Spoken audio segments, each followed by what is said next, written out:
Κυρίες και κύριοι, αγαπητοί συμμετέχοντες, εκ μέρους του Οικονομικού Φόρουμ των Δελφών, σας καλωσορίζουμε στη σημερινή σημαντική και ξεχωριστή τετράωρη ημερίδα με τίτλο Competing for Global Talent, που έχει στόχο να διερευνήσουμε το οικονομικό, κοινωνικό, εργασιακό πλαίσιο που θα προκύψει μετά την πανδημία και που σίγουρα μπορεί να αποτελέσει ένα βασικό κινητήριο μοχλό για την ανάπτυξη της χώρας μας τα επόμενα χρόνια. Παρά τις δυσκολίες της παγκόσμιας υγειονομικής κρίσης, η Ελλάδα φαίνεται να βγαίνει σιγά σιγά από τη μακρόχρονη οικονομική κρίση, που δυστυχώς είχε και σαν αποτέλεσμα τη διαφυγή λαμπρών νέων επιστημόνων και κορυφαίων επαγγελματιών στο εξωτερικό. Όπως όλοι γνωρίζουμε, ένας από τους βασικότερους παράγοντες προόδου ενός τόπου είναι το ανθρώπινο κεφάλαιο. Οι άνθρωποι είναι αυτοί που οραματίζονται το μέλλον, που εργάζονται με αφοσίωση και δύναμη για να διαμορφωθούν εκείνες οι συνθήκες μέσα στις οποίες ολοκληρώνεται η κοινωνική ευημέρεια. Στη σημερινή εκδήλωση με θέμα «Η Ελλάδα στον ανταγωνισμό για προσέλκυση λαμπρών νέων επιστημόνων και επαγγελματιών» θα συζητηθούν οι τρόποι αντιμετώπισης και αντιστροφής του φαινομένου brain drain και της αξιοποίησης των πλέον επίκαιρων συνθηκών, όπως η αλματώδης ψηφιακή μεταρρύθμιση, η ανάπτυξη των υποδομών, οι ευκαιρίες που προκύπτουν από τη υγειονομική κρίση, εξ αποστάσεως εργασία, ψηφιακοί νομάδες και την έξοδο της Μεγάλης Βρετανίας από την Ευρωπαϊκή Ένωση. Στόχος μας, η χώρα μας να προσελκύσει ταλαντούχους, κατηρτισμένους και ικανούς επαγγελματίες από όλο τον κόσμο, οι οποίοι με τη σειρά τους θα συμβάλλουν με την τεχνογνωσία, την εμπειρία και την αγάπη τους για τη χώρα μας στην ενοικοδόμηση και στην οικονομική ανέλυξη της Ελλάδας του άμεσου μέλλοντος. Ευχαριστώ πάρα πολύ θερμά τον επικεφαλή σύμβουλο για οικονομικές υποθέσεις του Πρωθυπουργού, τον κύριο Αλέξη Πατέλη, για την πρωτοβουλία και την υποστήριξή του να οργανώσουμε αυτή την εκδήλωση, που το θέμα της είναι ιδιαίτερα σημαντικό, με τη σκέψη να το επαναφέρουμε και να το ξανασυζητήσουμε στο Φόρουμ των Δελφών τον προσεχή Μάιο. Θερμές ευχαριστίες σε όλους τους ομιλητές και συντονιστές αυτής της ημερίδας για τη συμμετοχή τους, καθώς την εταιρεία Staton Chase που βοήθησε με τη χορηγία της την οργάνωση αυτής της εκδήλωσης. Με ιδιαίτερη χαρά και τιμή σας παρουσιάζω τον κύριο Πατέλη για την εισαγωγική ομιλία. Good morning, everybody, and thank you so much for the opening and for the invitation. It is a real pleasure and an honor to be invited to present the opening address to this roster of distinguished speakers. And once again, thank you to the Delphi Economic Forum for exemplary and professional organization, and of course, personally to Mr. Tsomokos. So let me start today by making a somewhat provocative statement, and that is that Greece is amongst the countries that stand the most to gain from this global pandemic and what this means for global national brands. Remember, Greece headed into this COVID shock with its reputation tarnished from a decade of being in the global front pages from the crisis.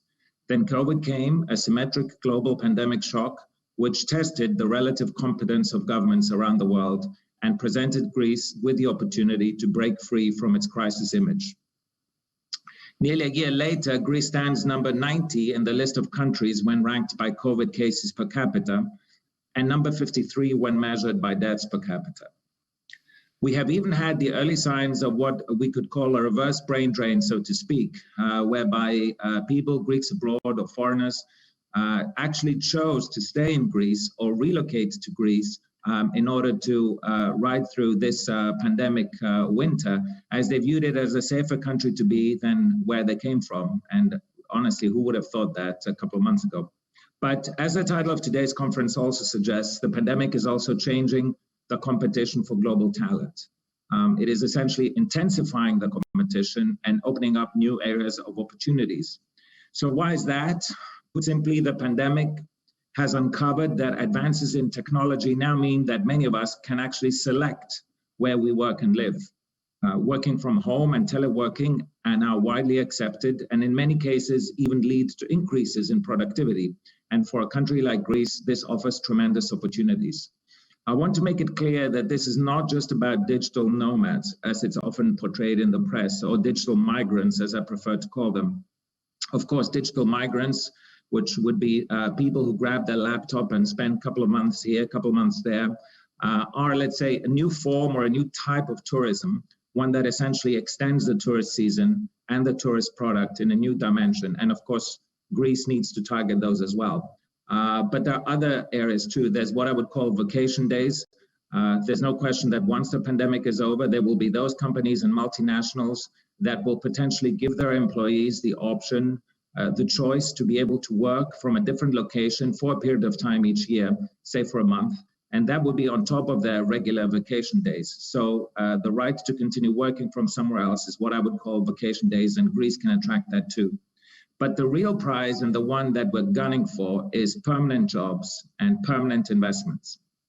We want to attract more investment from existing companies, investment from new companies, from startups, from multinationals. Greece is, of course, a great place to have an outpost. It's a great place for a regional hub in Southeast Europe, but it's also a fantastic place to transfer whole units of your company. Now, if we take a step back, Greece's main comparative advantage is sort of well known, and that is that it is blessed by natural beauty, its beaches, its mountains, the sunshine, the vast blue sky. So to put it simply, if you can live and work from anywhere, why wouldn't you want to live and work in Greece? Of course, natural beauty is not enough, and this is where the role of the government comes in. First and foremost, government provides political and institutional stability. And remember that in a world beset with populism, Greece went through populism and has become the first post-populism country. Institutions withstood a 10-year crisis and came out stronger. We have a single-party government with a comfortable majority in parliament in a continent with a lot of political instability and uncertainty. Put simply, you have less uncertainty in Greece today than elsewhere. And this is something we need to continue to work on, to focus on strengthening institution. And I will remind you of the corporate governance bill, for example, that we passed last year, which strengthened oversight of boards and management in Greece. Then we have on another topic, digitization. This is the area of greatest improvement that we have seen. Remember, the government created a separate ministry for digital governance. This ministry did not exist before, and it has drawn and is executing the so-called Digital Bible, which is essentially a huge project with tens of sub-projects, digitizing the whole of the Greek state. And of course, Minister Kyriakakis is one of the most popular ministers, and the work there is something that is having a real impact in daily life. I would highlight in that regard Greece's digital vaccination certificate. The vaccination process in Greece is totally digital. There is no paperwork whatsoever involved. You receive your appointment with an SMS, and then at the end, you receive your digital certificate with a unique QR code. This has built enormous trust and credibility in the whole vaccination process, and it's something that we're very proud of. The 5G auction, the auction for the 5G spectrum took place end of last year, was successful, and 5G is now operational in many of Greece's largest cities. And in fact, Greece is one of the first countries with 5G actual operational as we speak.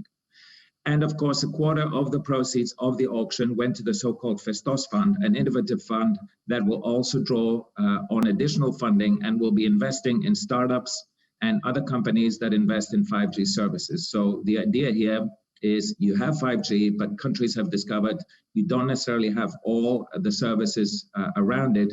So here we have a fund that is specifically set up to invest and support and provide funding for 5G services. So check that out. I also want to remind you that Greece is also on the receiving end of the so-called Recovery and Resilience Fund that's set up by the European Union, and a total of 32 billion over the next 6 years will flow into Greece, and a fifth of that, 20%, goes to digital. So we have many digital projects in Greece's RRP plan, including digital training and skilling and reskilling. We have projects of connectivity so that all parts of Greece have access to digital infrastructure.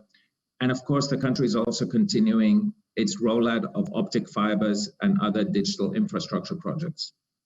I would also like to highlight here the creation of the Elevate Greece database by the Ministry of Development and the aggressive efforts to support Greece's flourishing startup ecosystem. And of course, let us not forget Microsoft's 1 billion investment to build 3 data centers in the Attica region, making Greece only the 28th country worldwide, and also the emergence of offices by Amazon Web Services as well. Remember also that the Greek government has now legislated a cloud-first policy, and that has gone through Parliament. And I would broaden this up and say that more generally speaking, reforms do matter. I'm not going to spend too much time talking about reforms in this speech because, to be honest, I wouldn't know where to start and where to end, and it would eat up most, if not most, of my 20 minutes that I have here. But suffice to say, the government has voted over 150 bills through Parliament since it came to office. Prolific speed, the fastest ever, and the pandemic has not affected our desire to push reforms through. Only 10 days ago, Parliament legislated reform of tertiary education of universities in Greece. And of course, next month, we will be introducing labor market reforms. Now, let me shift to another area, and that is taxation. This government firmly believes in lowering taxes and in providing the right incentives for people to come to Greece, to invest, and for entrepreneurship and talent to flourish. There are so many tax cuts that's been voted through, so let me run down through a list. Greece now has a 24% corporate income tax rate and just a 5% dividend tax rate. There is super depreciation, which is basically a tax credit for expenditures that are digital and also for corporate expenditures on research and development, on R&D. Then moving on to salaried employment, we have now lowered social security contributions by a total of 4 percentage points. And we have also suspended and are eliminating the so-called solidarity income tax surcharge, a tax that amounted up to 10% of income and was levied during the crisis. And then we have a special flat tax rate of just 15% for stock options and for restricted stock units, which goes down to 5% for newly formed companies. And also additional tax incentives for angel investors and for investments in startups. Also, we have implemented an umbrella of special tax regimes to attract those not tax residents of Greece. This started over a year ago with a non-dom program whereby you pay a flat 100K for your global income if you relocate to Greece. And we have supplemented this framework just last week with a new legal framework for family offices, which also introduces tax treatment of family offices that's very consistent with OECD guidelines. We also have a 7% flat tax rate that was legislated last summer for pensioners who move to Greece, which would be anybody with a public or private pension. And of course, the most important for the audience today, as you know, we have also legislated that if you move your job to Greece or if you create a new job in Greece, and that applies to both salaried employment and to sole traders, if you haven't been a tax resident of Greece for 5 of the past 6 years, that's 5 of the past 6 years, then you have half your income, 50% of your income tax-free for 7 years. So who wouldn't really want that? You know, our secret weapon, the country's secret weapon is our diaspora, the Greeks around the world. A lot left during the crisis. We want you back. And what a better teaser to be able to have these discussions internally with your companies, and what a better incentive to get them thinking about moving your division or a chunk of your company to Greece, or opening an office in Greece, or expanding an existing office in Greece, than to tell them that in Greece, you now have the sun, you have the technology, and by the way, you also have half your income tax-free. So have these conversations, get the discussions going internally in your companies, and if there's something we can help, or if we can help with the sell, contact us, and we will be there for you. So yes, Athens can and should become a destination, but the opportunities are not just in Athens, they are everywhere in Greece. I will remind you, the multinational Pfizer recently set up its digital hub in Thessaloniki and discovered that more than a quarter of the applicants for its positions came from outside Greece. And in fact, they were so inundated with applications and the quality was so good that they decided to open up another hub as well, this time a services hub. In the city of Ioannina, the German tech companies P&I and TeamViewer have established R&D hubs, taking advantage of the ample engineering talent that the university produces each year. And now they're also in the process of increasing their personnel. You know, many countries around the world are constrained by low unemployment and a shortage of labor.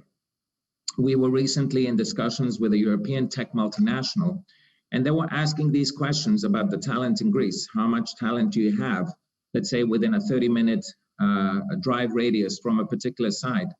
And I said to them, look, our talent is everywhere. It's around the world.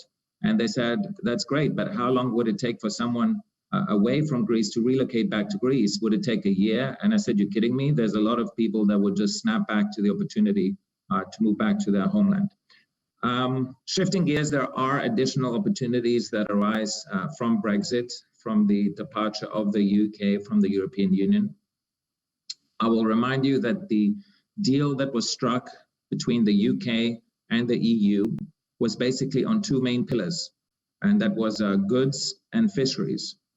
There is an enormous opportunity here that arises in services, which was effectively left out, where it is very clear that there is going to be divergence that will emerge over time between the UK and the EU, and there will be large opportunities for countries like Greece. Of course, Athens is not going to compete with Frankfurt and Paris, but we don't have to. In this new world, companies are increasingly realizing that it's not necessarily a good idea to have all your eggs in one basket. There is geographical diversification going on, and we want a piece of that pie. I mentioned late last year that we had been approached by 3 different financial institutions with a base in London to open an office or extend an existing office in Athens. And these discussions are ongoing. And I would expect that within this year or early next year, you're going to see some of these moves happen. And of course, there are plenty of opportunities from Brexit, not just in financial services, but in all types of services. So come and set up in Greece. In concluding, our slogan is simple: come for the sun, stay for the taxes and for the technology. We believe in Greeks and the powers that lie within this country. Thank you very much for your attention, and back over to you, Mr. Tsamokos. Mr. Patelis, thank you very much for this excellent, thorough introductory remarks, which set the framework of the discussion that will follow. I would like again to sincerely thank you for the initiative you've taken that we organize this event. And of course, we're going to revisit the subject during the May conference annual meeting of the Delphi Forum. I thank you again very much for your participation. We thank you, and we very much look forward to the May Delphi Economic Forum. Thank you, and good afternoon.